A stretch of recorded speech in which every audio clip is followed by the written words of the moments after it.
Bismillahirrahmanirrahim. Assalamualaikum warahmatullahi wabarakatuh.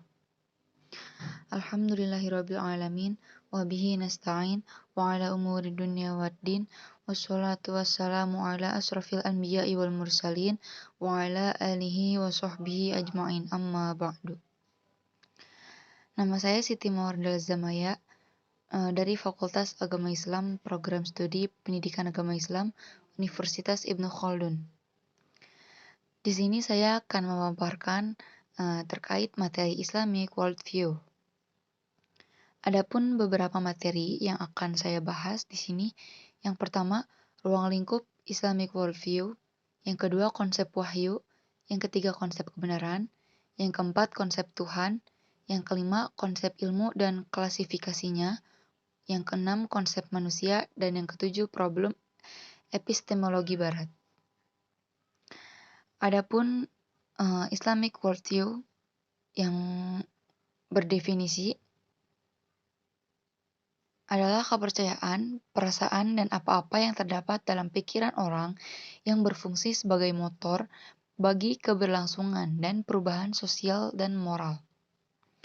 Lalu adapun definisi menurut Islam adalah akilah fikriyah atau kepercayaan yang berdasarkan pada akal, yang asasnya adalah keesaan Tuhan atau tauhid dan syahadah, yang terbentuk dalam pikiran dan hati setiap muslim yang berpengaruh terhadap pandangannya tentang keseluruhan aspek kehidupan, terutama tentang realitas dan kebenaran.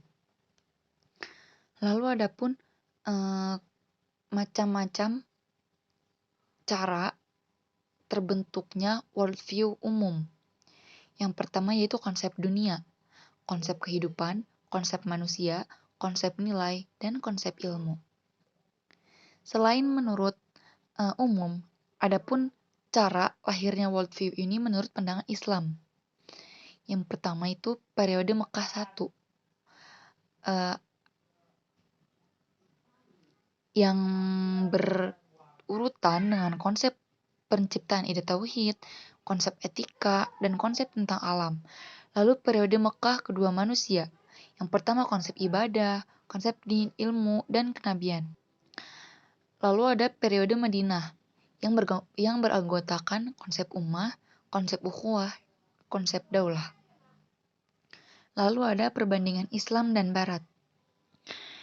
Peradaban Barat adalah campuran dari peradaban Yunani Kung yang dikawinkan dengan peradaban Romawi dan disesuaikan dengan elemen-elemen kebudayaan bangsa Eropa, terutamanya Jerman, Inggris, dan Perancis. Adapun prinsip-prinsip asas dalam filsafat seni pendidikan dan pengetahuan diambil dari Yunani. Prinsip-prinsip mengerti hiu Kons dan ketetaragaan diambil dari Romawi. Sementara agama Kristen yang berasal dari Asia Barat disesuaikan dengan budaya Barat. Lalu ada konsep wahyu. Wahyu memiliki arti al-isyarah, asy-sya'riyah atau isyarat yang cepat, al-kitubah, tulisan, al-maktub, tertulis, al-risalah, pesan, al-ilham, al-i'lam, al-kafi, yang bersifat tertutup dan tidak diketahui pihak lain, al-kalam, al-kalafi, al-sari, atau pembicaraan yang bersifat tertutup dan tidak diketahui pihak lain dan cepat. Itu adalah menurut bahasa ya. Sedangkan menurut istilah, pemberitahuan Allah Subhanahu wa taala kepada seorang nabi terkait baris-baris gaib syarqit dan hukum tertentu. Lalu wahyu mempunyai dua unsur. Yang pertama, pemberi berita, yaitu Allah Subhanahu wa taala. Penerimanya nabi. Nah, kita itu menerima berita dari Allah melalui nabi. Lalu di sini ada konsep manusia. Manusia itu adalah sebagai subjek yang memiliki tasawur. Problem dalam hati manusia disebabkan oleh perbuatannya sendiri. Nabi Muhammad SAW bersabda, jadi kalau orang melakukan suatu dosa atau marsial, maka akan ada titik hitam di dalam hatinya. Jadi titik hitam itu ibarat biji zarah kecil. Jika dosa-dosa kita banyak, kesalahan-kesalahan kita banyak, titik-titik hitam itu akan menjadi banyak, lalu menyatu sebagai gumpalan dan itulah dosa kita. Lalu bagaimana nih solusi untuk menghapuskan titik-titik hitam itu? yaitu satu, membaca ayat Al-Quran dan mensucikan jiwa atau tazkiyatun nufus. Jika manusia terdiri dari 3 unsur, akal, yaitu akan melahirkan ilmu, syahwat akan mengikirkan kesucian diri apabila dipelihara dengan baik, lalu emosi akan melahirkan keberanian jika dipelihara dan dijaga sesuai syariat Islam. Jadi, jika kita merasa mempunyai segala bentuk dosa kecil maupun besar, maka kita harus membersihkan diri, mensucikan diri dengan apa? Dengan membaca Al-Quran, berbuat kebaikan, maka dosa-dosa kita akan terhapus, teman-teman.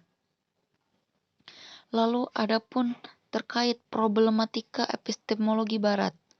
Peradaban Barat yaitu sobuk peradaban yang dibangun dari nilai-nilai sekularisme dan liberalisme. Peradaban Barat ialah kelanjutan peradaban Yunani yang menjadi inti peradaban Barat. Sekian dari saya, semoga pelajaran kita bermanfaat. Allahul muwaffiq.